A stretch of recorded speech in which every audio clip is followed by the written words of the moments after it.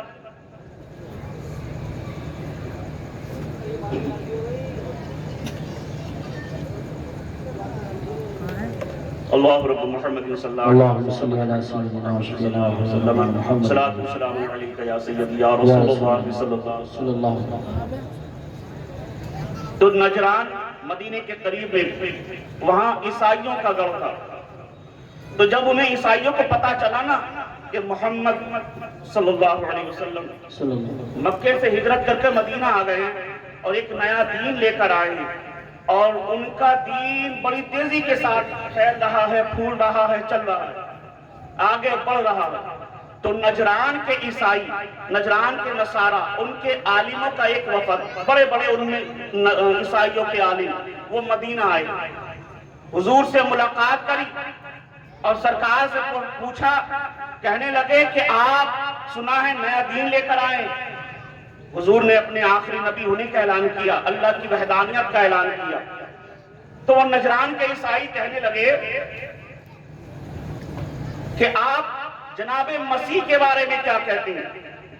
تو اللہ کے رسول نے ارشاد فرمایا ہوا عبد اللہ و رسول اللہ، کہ وہ اللہ کے رسول ہیں، اللہ کے بندے ہیں.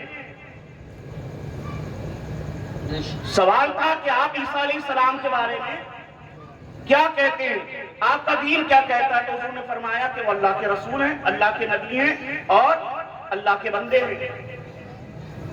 تو وہ عیسائی اس پر بوکھلائے اور انہوں نے کہا کہ نہیں، غلط ہے، کیونکہ وہ حضرت عیسیٰ علیہ السلام کو کیا کہتے ہیں، ابن اللہ، نعوذ باللہ من ذالک.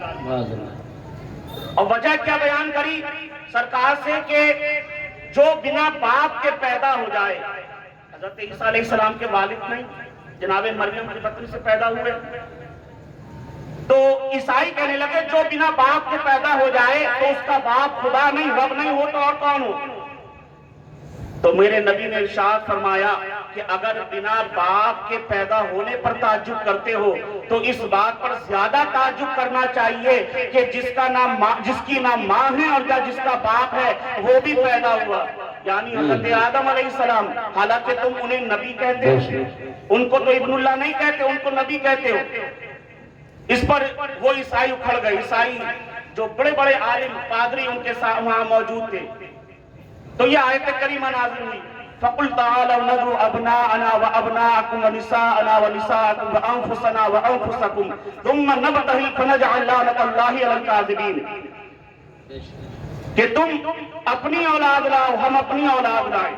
آیت مباہلہ نازل ہوئی کہ تم اپنی اولادیں لاؤ ہم اپنی اولاد لاتے ہیں, تم اپنی عورتیں لاؤ ہم اپنی عورتیں لاتے ہیں, تم اپنی جان لاؤ ہم اپنی جان لاتے ہیں, اور اکٹھا ہوتے ہیں اور مباہلہ کرتے ہیں. مباہلہ کسے کہتے ہیں؟ حضرت مفتی صاحب قبلہ بہت اچھے سمجھا سکتے ہیں, میں تو کم پڑھا لکھا آدمی, میں نے تو یہی سنا اور یہی جانا یہی پڑھا کہ مباہلہ دو گروہ اکٹھا ہوں اور وہ ایک دوسرے کے حق میں بددعا کریں کہ اگر ہم حق پر ہیں تو اللہ تمہیں ہلاک کر دے, اور تم حق پر ہو تو اللہ ہمیں ہلاک کر دے. گروہ یہ مباہلہ. عیسائیوں نے کہا ٹھیک ہے 3 دن کے بعد بات ہوگی, 3 دن کے بعد مباہلہ ہوگا. وہ عیسائی وفد جو گروپ آیا تھا وہ واپس لوٹ گئے نجران کی طرف. اب 3 دن کے بعد آقا نے کیا فرمایا کہ تم اپنی جانیں لے کر آؤ ہم اپنی جان لے کر آتے ہیں, تم اپنی عورتیں لے کر آؤ ہم اپنی عورتیں لے کے آتے ہیں, تم اپنے بچے لے کر آؤ ہم اپنے بچے لے کر آتے ہیں. 3 دن کے بعد مباہلے کا ٹائم, مباہلے کی تاریخ فکس کی گئی. اب حضور اپنا قافلہ لے کر چلے ہیں. اللہ اکبر کبیرہ, روئے کائنات میں اس سے بہتر کوئی قافلہ ہی نہیں. کیوں؟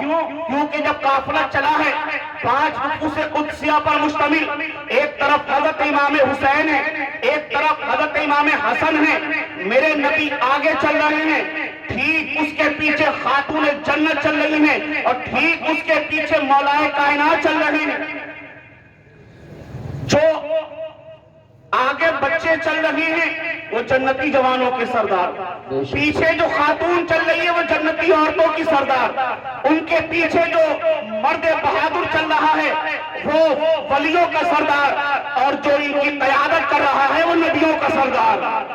سبحان اللہ سبحان اللہ, بہت خوب ماشاءاللہ. میری امت کی ماں بیٹیوں بہنوں, تم قافلے کی ترتیب دیکھو. خاتون جنت فاطمہ الزہرا رضی اللہ تعالیٰ عنہ, جن کا آنچل نہ دیکھا محرم نے, اس ردائے نزاہت پہ لاکھوں سلام. سیدہ زاہدہ طیبہ طاہرہ, جان احمد کی راحت پہ لاکھوں سلام. چلنے کی ترتیب یہ ہے کہ پہلے نبی, دائیں طرف حضرت امام حسن, بائیں طرف حضرت امام حسین, پیچھے مولائے کائنات. گویا تبلیغ دین کے خاطر, ضروریات دین کے خاطر اگر نکلنا بھی پڑ رہا ہے تو اس طرح چل رہی ہیں کہ غیر محرم کی نظروں سے بچی رہے. حالانکہ وہ سیدہ کائنات ہیں, پردے کے ساتھ ہی نکلی ہیں, بنا پردہ نہیں نکلی. ان کے تو آنچل کو بھی کسی نے نہیں دیکھا غیر محرم نے, تو وہ کتنے پردے کے اہتمام کے ساتھ چل رہی ہیں. یہ وہ فاطمہ ہیں کہ جب قیامت کا منظر ہوگا, حشر بپا ہوگا, تو ایک ندا کی جائے گی, اے اہل محشر اپنی نظروں کو جھکا لو, اپنی نظروں کو نیچی کر لو, کیونکہ اس وقت خاتون جنت فاطمہ الزہرا رضی اللہ تعالیٰ عنہ 70,000 حوروں کے جھرمٹ میں پل صراط سے گزرنے والی ہے. سبحان اللہ یہ ماشاءاللہ مقام فاطمہ ہے. میری ملت کی بیٹیوں سے, اپنے قوم کی شہزادیوں سے گزارش ہے کہ تم خاتون جنت کی سیرت کو پڑھو. ارے تمہاری آئیڈیل کوئی فلم اسٹار, یوٹیوبر نہیں بن سکتی ہے, تمہارا آئیڈیل کوئی سنیما باز یا ہیرو نہیں بن سکتا ہے. اے میری قوم کی بیٹیوں, اگر تمہیں اپنا آئیڈیل بنانا ہے, اپنا رہنما بنانا ہے, اپنا آئیڈیل اگر تمہیں بنانا ہے تو خاتون جنت کی ذات کریمہ تمہاری آئیڈیل ہے. کیا پیاری ترتیب ہے. حضور چل رہے ہیں, اب حضور جہاں قدم رکھتے ہیں حضور کا قدم اٹھتا ہے, خاتون جنت کا قدم پڑتا ہے. خاتون جنت کا قدم اٹھتا ہے تو پیچھے مولائے کائنات کا قدم پڑتا ہے. اب یہ قافلہ جا رہا ہے. نجران کے عیسائی پادری پہاڑ کے پاس اکٹھا ہیں, بڑے بڑے عیسائی عالم وہاں موجود ہیں. ایک بڑا بزرگ عالم, ان کا ضعیف عالم, وہ پہاڑ کی چوٹی سے اتر کر آیا اور اپنی پلکوں کو اٹھا کر اس نے قافلے کی طرف دیکھا, اور قافلے والوں کو دیکھنے کے بعد اپنے عیسائی عالموں سے مخاطب ہوا اور کہنے لگا کہ تم ان سے مباہلہ کرنا چاہتے ہو, میں ان میں ایسے چہرے دیکھ رہا ہوں، ایسے نورانی چہرے دیکھ رہا ہوں کہ اگر ان کے نبی نے تمہارے لیے بد دعا کر دی اور ان نورانی چہرے والوں نے ان کے لیے آمین کہہ دیا تو قیامت تک روئے زمین پر کوئی عیسائی موجود نہیں رہے گا۔ سبحان اللہ، نعرہ تکبیر، نعرہ عیسائیت کا رسالت۔ جنازہ نکل جائے گا اگر ان کے نبی نے تمہارے لیے بد دعا کر دی، اگر ان کے نبی نے اس پہاڑ کو ہٹنے کو کہہ دیا اور ان شہزادوں نے، ان نورانی چہرے والوں نے آمین کہہ دیا تو یہ پہاڑ اپنی جگہ سے ہل جائے گا۔ میں تم سے کہتا ہوں کہ تم موبائلے کا چیلنج واپس لے لو اور سرنڈر کر جاؤ اپنے آپ۔ جب عیسائیوں نے اپنے پادری اور اپنے بڑے عالم کی یہ بات سنی نا تو وہ تھرا گئے، کانپ گئے اور انہوں نے حضور کی بارگاہ میں آ کر پیش کیا، عرض پیش کی کہ ہم مباہلہ نہیں کریں گے، ہم فدیہ دینے کے لیے، جزیہ دینے کے لیے ہم تیار ہیں۔ اور میرے آقا نے ارشاد فرمایا کہ اگر آج تم مباہلہ کرتے، میں بد دعا کرتا اور یہ شہزادے آمین کہتے تو تمہاری بستیاں الٹ کر رکھ دی جاتی، قیامت تک عیسائیت کا نام و نشان مٹ جاتا، قیامت تک کوئی عیسائی دنیا میں موجود نہ ہوتا، اٹھا دیے جاتے اور یہاں تک کہ نجران کے چرند پرند بھی جل کر خاک ہو جاتے۔ تو یہ مقام اہل بیت ہے کہ وہ عیسائی تھا، کافر تھا، ایمان نہیں تھا اس کا، حضور کو نبی تو مانتا ہی نہیں تھا۔ اگر نبی مانتا، آپ کو پیغمبر مانتا، آپ کی رسالت کو مانتا، خدا کی وحدانیت کو مانتا تو مباہلے کا ذکر کیوں ہوتا؟ مگر اتنا وہ بھی جانتے تھے کہ یہ نبی کی اہل بیت ہیں، یہ نورانی چہرے والے ہیں، اسی لیے وہ سمجھ گئے اور مباہلے کا چیلنج واپس لے لیا۔ مگر افسوس آج کلمہ پڑھنے والے، اپنے آپ کو مسلمان کہنے والے، حضور کی شریعت کا کلمہ، حضور کا کلمہ پڑھنے والے، حضور کی شریعت کا دم بھرنے والے آج اہل بیت کی شان میں گستاخیاں کریں، حضور کی شریعت پر چلنے کا اعلان بھی کریں، حضور کی محبت کا اعلان بھی کریں اور حضور کے بیٹوں کی شان میں گستاخیاں کریں، حضور کی اہل بیت کی شان میں گستاخیاں کریں۔ انہیں شرم آنی چاہیے کہ میرے نبی کے گھر والے ہیں جن کے بارے میں خود میرے سرکار نے فرمایا ہا اولائی اہلی، اے میرے رب یہ میری اہل بیت ہے۔ آپ نے اپنی چادر کو سمیٹا، حضرت علی کو اس میں لیا، حضرت خاتون جنت کو اس میں لیا، امام حسنین کریمین کو اس میں لیا اور دعا کی ہا اولائی اہلی، اے اللہ یہ میری اہل بیت ہے، میں ان سے محبت کرتا ہوں، تو بھی ان سے محبت کر، اور جو ان سے محبت کرتا ہے مولا تو اس سے محبت کر۔ تو آپ چاہتے ہیں کہ رب آپ سے محبت کرے تو آپ اہل بیت سے محبت کریں، کیونکہ اہل بیت کی محبت یہ حضور کی محبت کا سبب بنتی ہے۔ نماز پڑھنے والا، روزہ رکھنے والا، حج کرنے والا جو ساری زندگی نماز پڑھے، ساری زندگی عبادت میں گزار دے اور اگر اہل بیت کی عظمت کا منکر ہے تو یقین جانو وہ کچھ بھی ہو سکتا ہے، جنتی نہیں ہو سکتا۔ اور اگر عمل میں کچھ کمی بھی رہ گئی، عمل ناقص بھی رہ گیا کچھ، مگر شان اہل بیت، عظمت اہل بیت پر دل و جان فدا کرتا ہے، حضور کی اولاد کو اپنی جان سے زیادہ عزیز رکھتا ہے، حضور کے شہزادوں سے بے پناہ محبت کرتا ہے، تو انشاءاللہ تعالی رب کی رحمت سے امید ہی نہیں یقین ہے کہ ہمارے عمل اگر ادھر ادھر ہو بھی جائیں تو ہم حسنین کریمین کے صدقے میں انشاءاللہ بخشے جائیں گے، حضور کی اہل بیت کے صدقے میں انشاءاللہ بخشے جائیں گے۔ اسی لیے سب سے پہلے ہمیں حضور کی آل سے محبت کرنی، حضور کی آل سے محبت کریں، سرکار سے محبت کریں، اہل بیت کے اطہار سے محبت کریں کہ یہ محبت انشاءاللہ تعالی ہمیں دونوں جہان میں کامیاب کرے۔ وقت بہت کم ہے اور ابھی ایک لمبی فہرست باقی ہے تو میں نہیں سمجھتا کہ اب زیادہ گفتگو کی جائے، بس جتنی بھی ہوئی اللہ اس پر ہمیں اور آپ کو عمل کی توفیق عطا فرمائے۔ اللہ کریم کی بارگاہ میں دعا ہے کہ مولا تعالیٰ اگر ہمیں کہنے سننے میں کسی طرح کی کوئی غلطی کوتاہی سرزد ہوئی ہو تو مولا اسے معاف فرمائے اور ہمیں حضور سے، حضور کی اہل بیت